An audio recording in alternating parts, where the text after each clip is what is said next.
The Antiquities of the Jews, Volume 3, by Flavius Josephus, Book 15, Chapters 10 and 11. Chapter 10.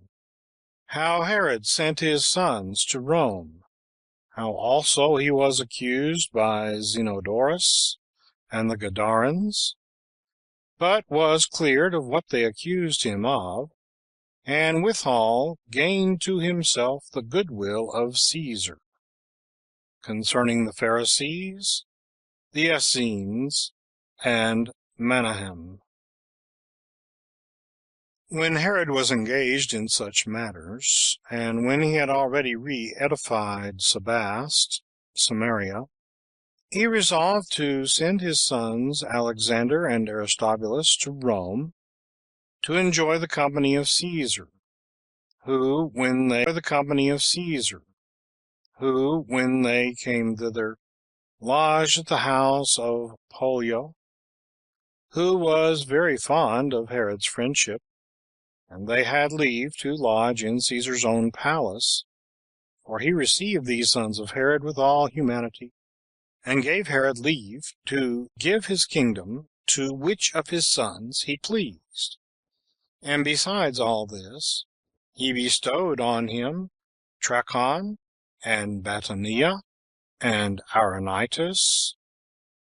which he gave him on the occasion following. One Zenodorus had hired what was called the house of Lysanias, who, as he was not satisfied with its revenues,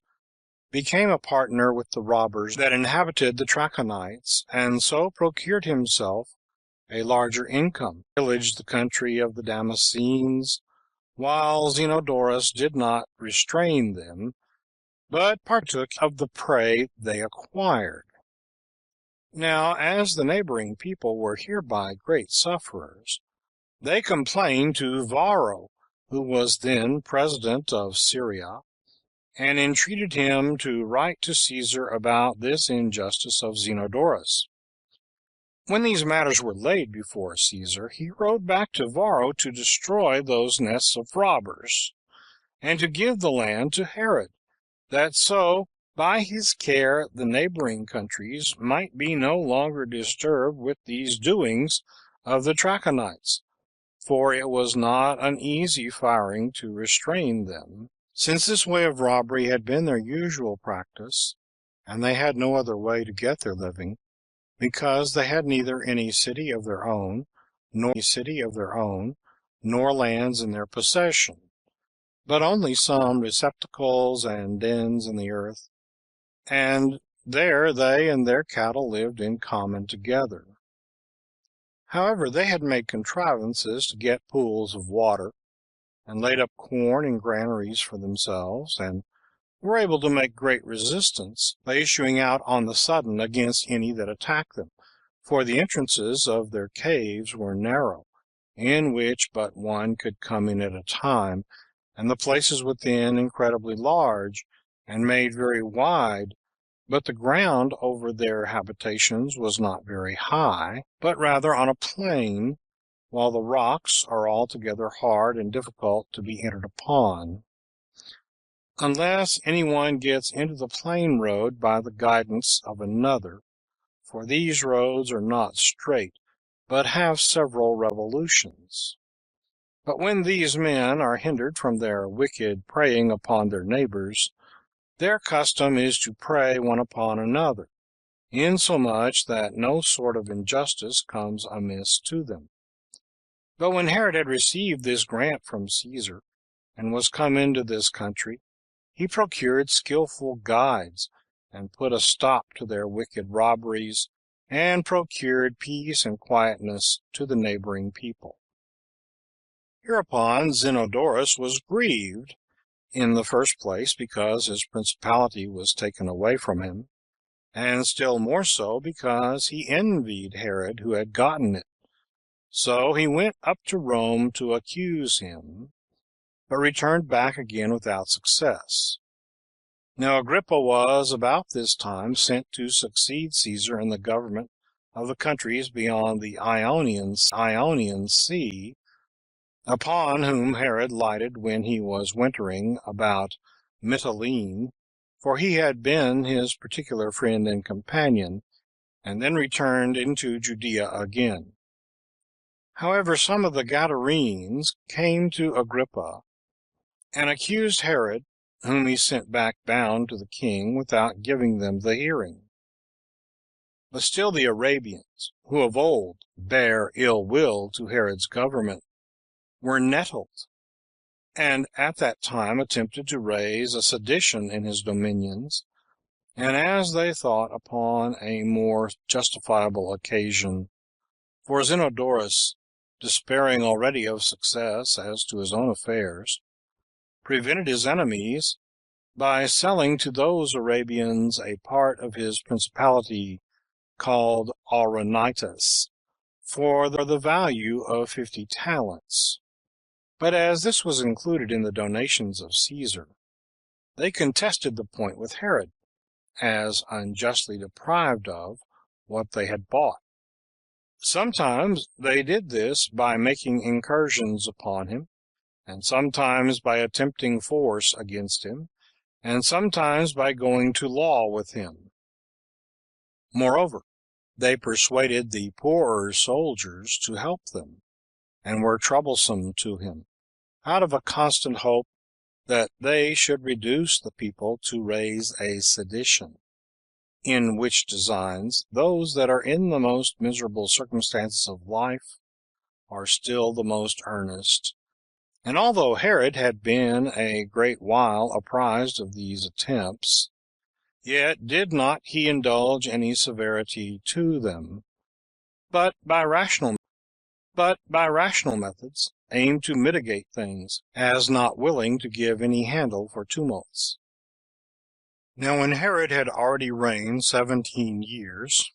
Caesar came into Syria, at which time the greatest part of the inhabitants of Gadara clamored against Herod, as one that was heavy in his injunctions and tyrannical. These reproaches they mainly ventured upon by the encouragement of Zenodorus, who took his oath that he would never leave Herod till he had procured that they should be severed from Herod's kingdom and joined to Caesar's province. The Gadarenes were induced hereby, and made no small cry against him, and that the more boldly because those that had been delivered up by Agrippa were not punished by Herod, who let them go harm, for indeed he was the principal man in the world who appeared almost inexorable in punishing crimes in his own family, but very generous in remitting the offenses that were committed elsewhere. And while they accused Herod of injuries, and plunderings, and subversions of temples, he stood unconcerned, and was ready to make his defense. However, Caesar gave him his right hand, and remitted nothing of his kindness to him upon this disturbance by the multitude. And indeed these things were alleged the first day, but the hearing proceeded no further. For as the Gadarenes saw the inclination of Caesar and of his assessors, and expected, as they had reason to do, that they should be delivered up to the king, some of them, out of a dread of the torments they might undergo, cut their own throats in the night time, and some of them threw themselves down precipices, and others of them cast themselves into the river, and destroyed themselves of their own accord, which accidents seemed a sufficient condemnation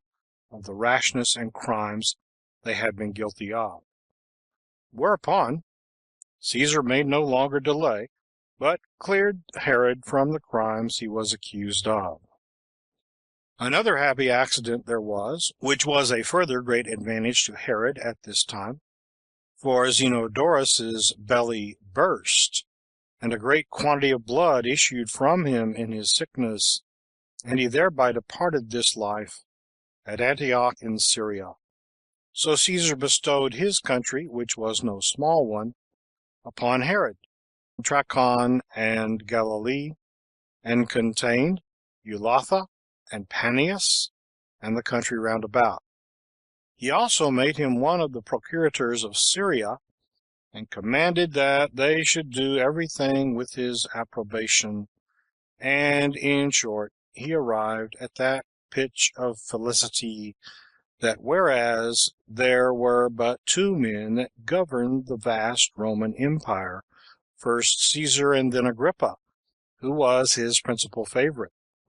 Caesar preferred no one to Herod besides Agrippa, and Agrippa made no one his greater friend than Herod besides Caesar. And when he had acquired such freedom, he begged of Caesar a tetrarchy for his brother Pheroras, while he did himself bestow upon him a revenue of 100 talents out of his own kingdom. While he did himself bestow upon him a revenue of 100 talents out of his own kingdom, that in case he came to any harm himself, his brother might be in safety, and that his sons might not have dominion over him. So when he had conducted Caesar to the sea, and was returned home, he built him a most beautiful temple of the whitest stone in Zenodorus's country, near the place called Panlure. This is a very fine cave in a mountain, under which there is a great cavity in the earth, and the cavern is abrupt and prodigiously deep, and full of a still water. Over it hangs a vast mountain, and under the caverns arise the springs of the river Jordan, which was already a very remarkable one, still further by the erection of this temple, which he dedicated to Caesar. At which time Herod released to his subjects the third part of their taxes, under pretense indeed of relieving them, after the dearth they had had, but the main reason was to recover their goodwill, which he now wanted, for they were uneasy at him, because of the innovations he had introduced in their practices, of the dissolution of their religion, and of the disuse of their own customs. And the people everywhere talked against him, like those that were still more provoked and disturbed at his procedure, against which discontents he greatly guarded himself, and enjoined them to be always at work, nor did he permit the citizens either to meet together, or to walk or eat together, but watched everything they did, and when they were caught, they were severely punished, and many there were who were brought to the citadel Hyrcania, both openly and secretly, and were there put to death. And there were spies set everywhere, both in the city and in the roads, who watched those that met together. Nay, it is reported that he did not himself neglect this part of caution, but that he would oftentimes himself take the habit of a private man, and mix among the multitude in the night time, and make trial what opinion they had of his government. And as for those that could no way be reduced to acquiesce under his scheme of government, he prosecuted them all manner of ways. But for the rest of the multitude, he required that they should be obliged to take an oath of fidelity to him, and at the same time compelled them to swear that they would bear him good will, and continue certainly so to do in his management of the government. And indeed a great part of them, either to please him or out of fear of him, yielded to what he required of them. But for such as were of a more open and generous disposition, and had indignation at the force he used to them, he by one means or other made away with them. He endeavored also to persuade Pollio the Pharisee, and Satnius, and the greatest part of their scholars, to take the oath, but these would neither submit so to do, nor were they punished together with the rest, out of the reverence he bore to Pollio. The Essenes also, as we call a sect of ours, were excused from this imposition. These men lived the same kind of life as do those whom the Greeks call Pythagoreans, concerning whom I shall discourse more fully elsewhere. However, it is but fit to set down here the reasons wherefore Herod had these Essenes in such honor, and thought higher of them than their mortal nature required.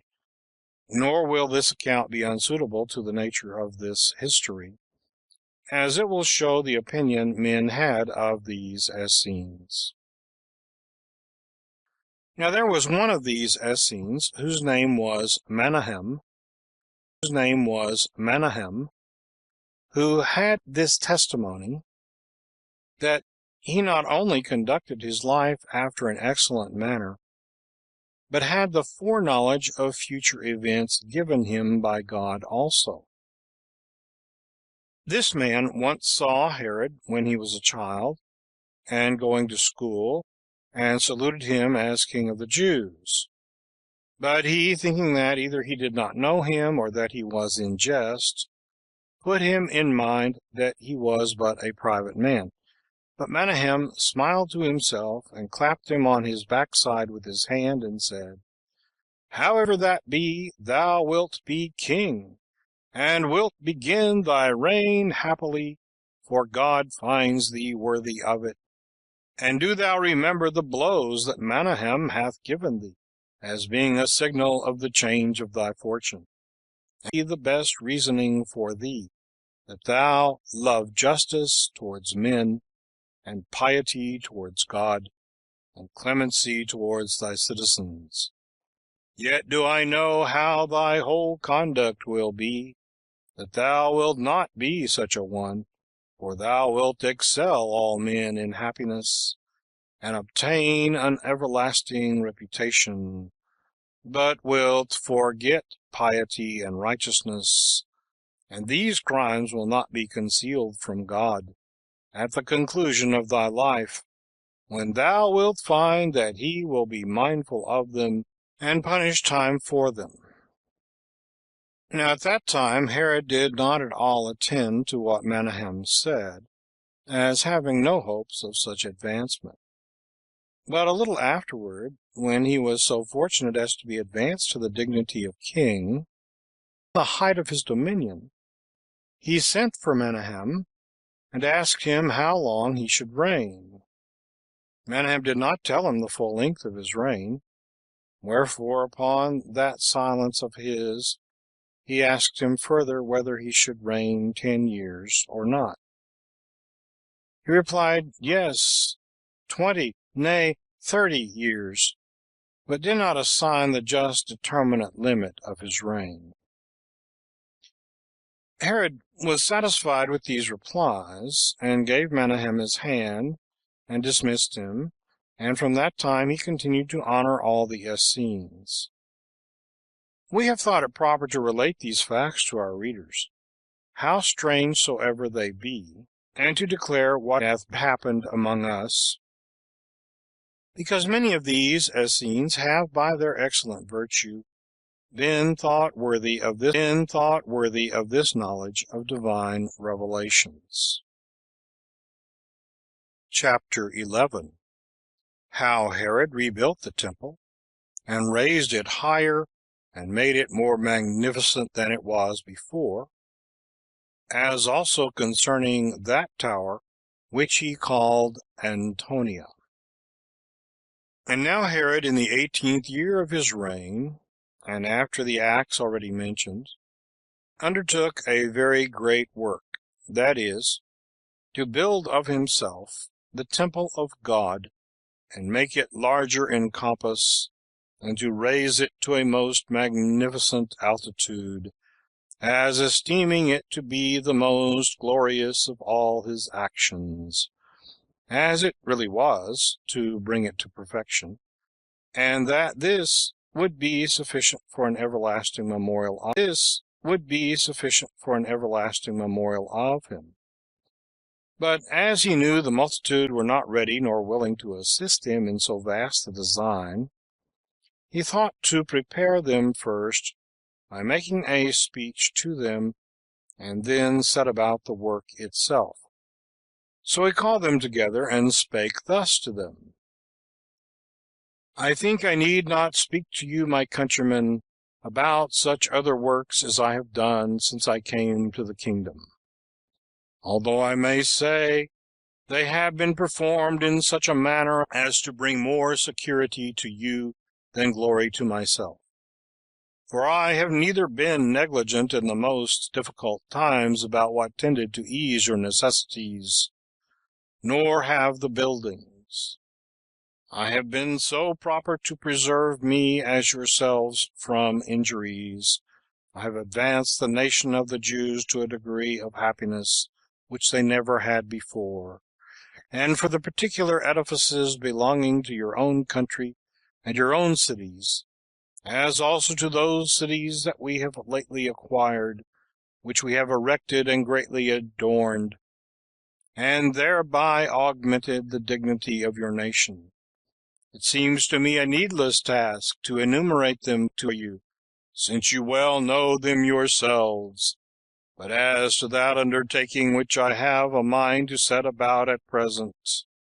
and which will be a work of the greatest piety and excellence that can possibly be undertaken by us, I will now declare it to you. Our fathers, indeed, when they were returned from Babylon, built this temple to God Almighty. Yet does it want 60 cubits of its largeness and outward, for so much did that first temple which Solomon built exceed this temple. Nor let any one condemn our fathers for their negligence or want of piety herein, for it was not their fault that the temple was no higher, for they were Cyrus and Darius the son of Hystaspes, who determined the measure for its rebuilding, and it hath been by reason of the subjection of those fathers of ours to them and to their posterity, and after them to the Macedonians, that they had not the opportunity to follow the original model of this pious edifice, nor could raise it to its ancient altitude.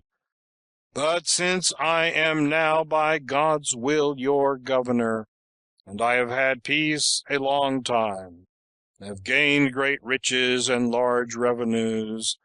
and what is the principal, filing guarded by the Romans, who, if I may so say, are the rulers of the whole world,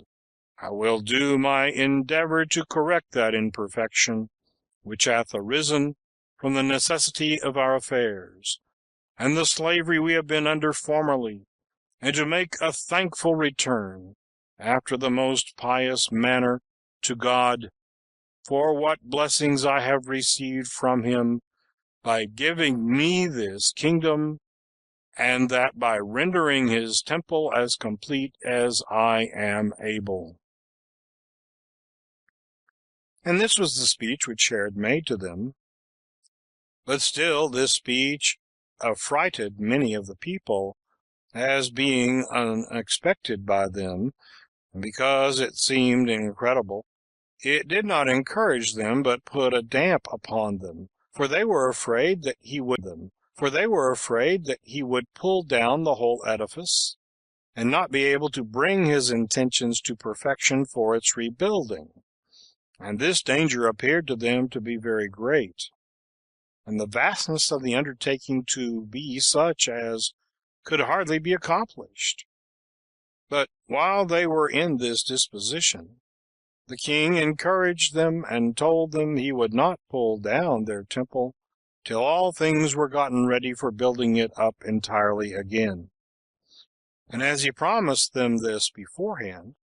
so he did not break his word with them, but got ready 1,000 wagons that were to bring stones for the building,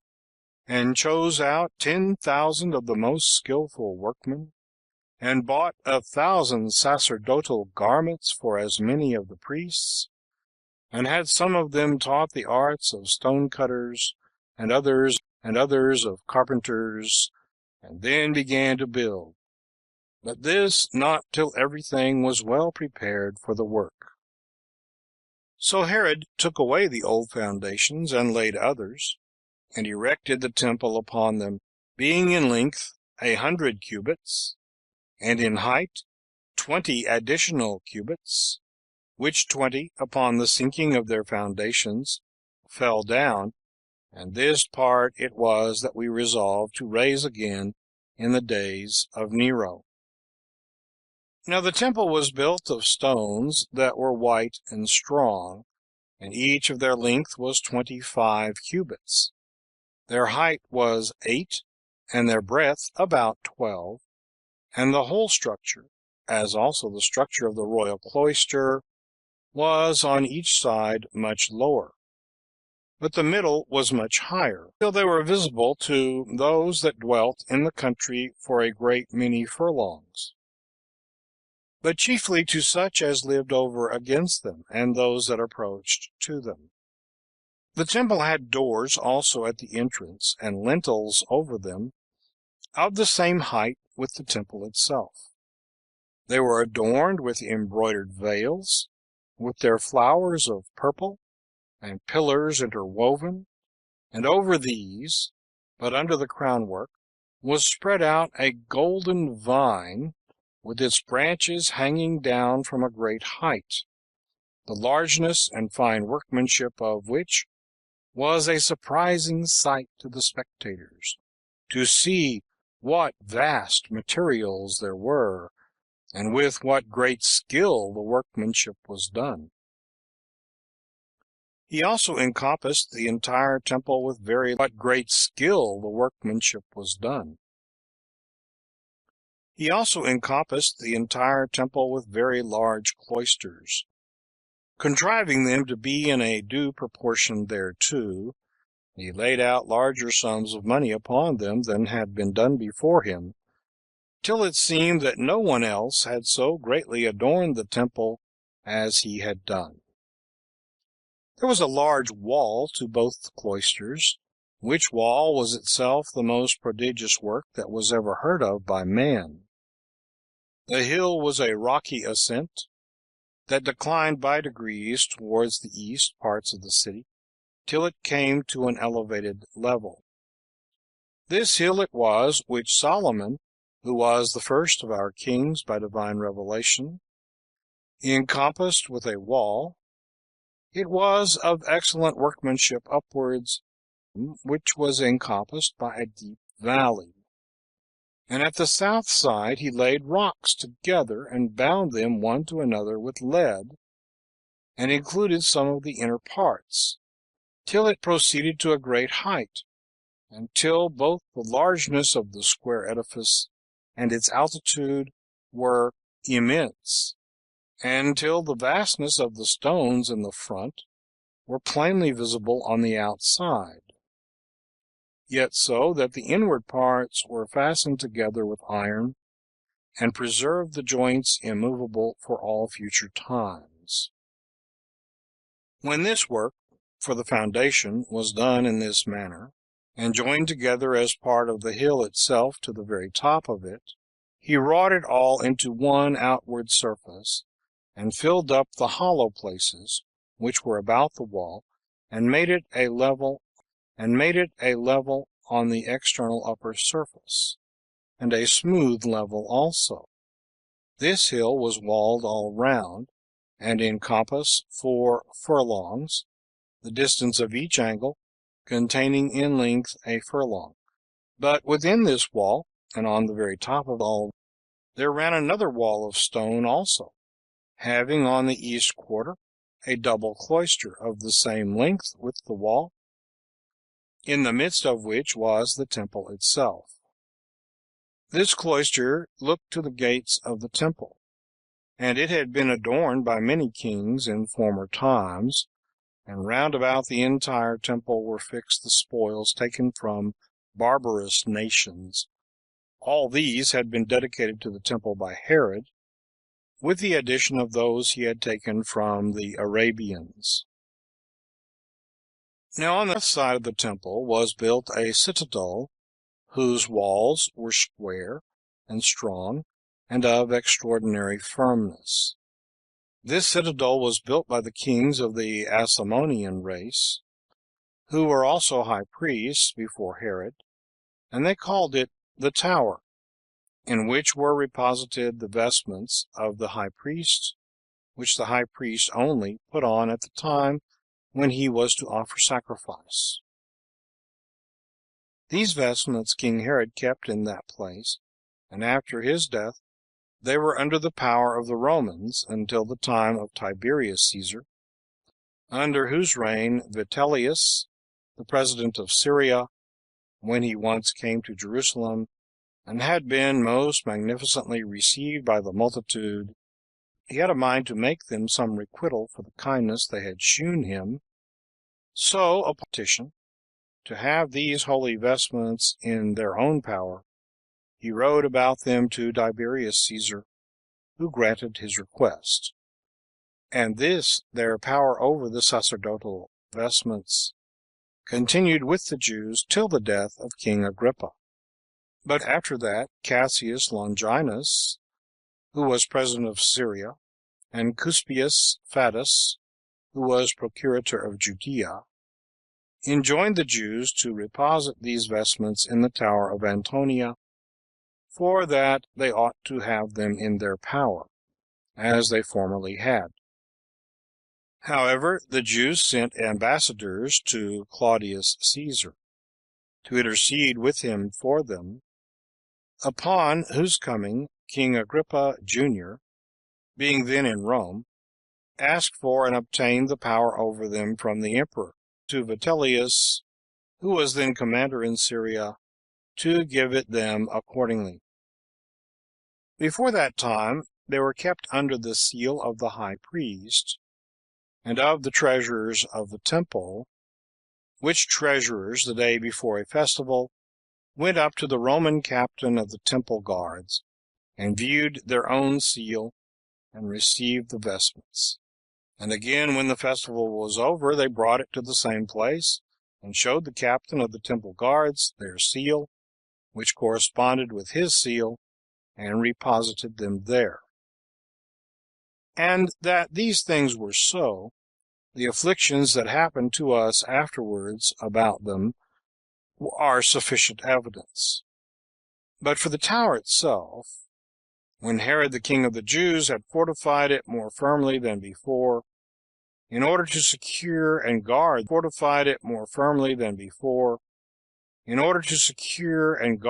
temple, he gratified Antonius, who was his friend, and the Roman ruler, and then gave it the name of the Tower of Antonia.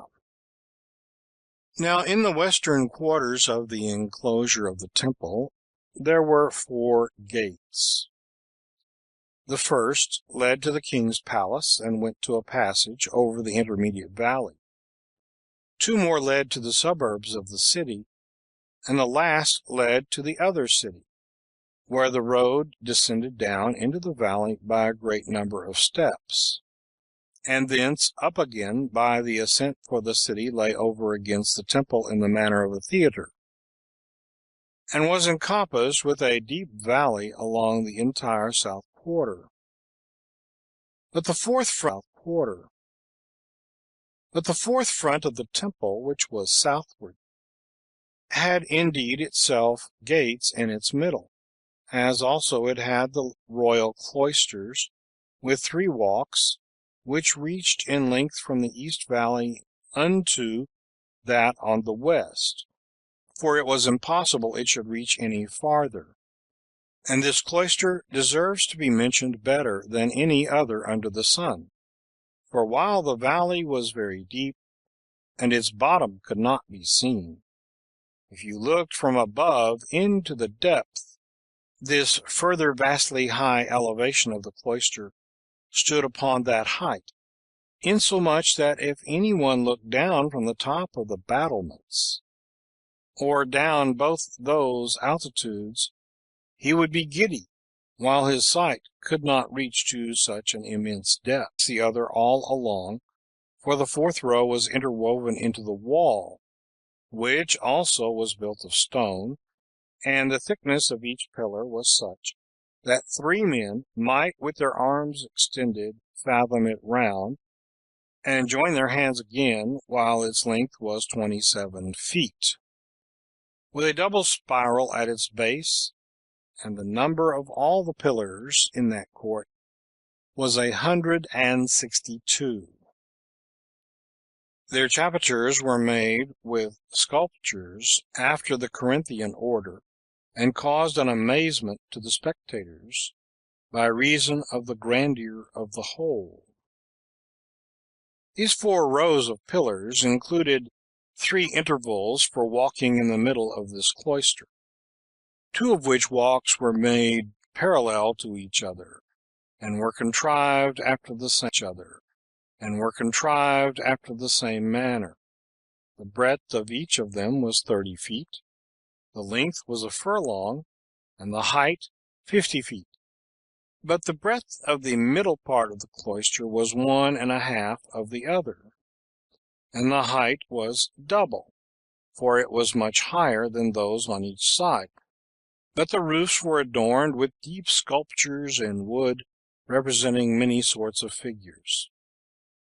The middle was much higher than the rest,